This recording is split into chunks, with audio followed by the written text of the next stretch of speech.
India's biggest ever Make in India defense deal is now in motion. A 48,000 crore contract has been signed with HAL for 83 Tejas Mk1A jets. That's 73 fighters and 10 trainers, taking the IAF's Tejas fleet to 123. Big asset and inventory that India will boast of. The Mk1A is a big leap from the original with superior radar, electronic warfare systems, mid-air refueling and full network warfare capabilities. Now, announced at the Aero India 2021, Defence Minister Rajnath Singh called it a turning point in India's push for indigenous defence production. To meet the demand, HAL has opened a second assembly line, doubling production from 8 to 16 jets a year. The first Mk1A is due by February 2024 and all 83 must be delivered by 2030. That's the expectation.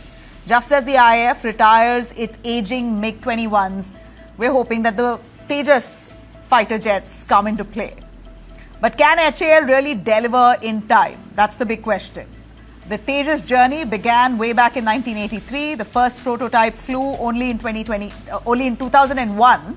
It took nearly 36 years for final operation clearance.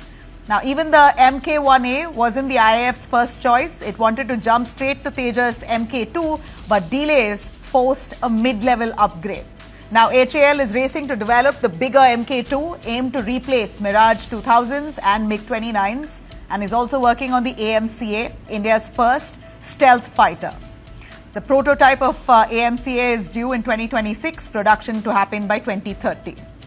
But experts warning now that none of this will take off unless HAL fixes its delivery record. They are slow, and we're hoping this time they won't.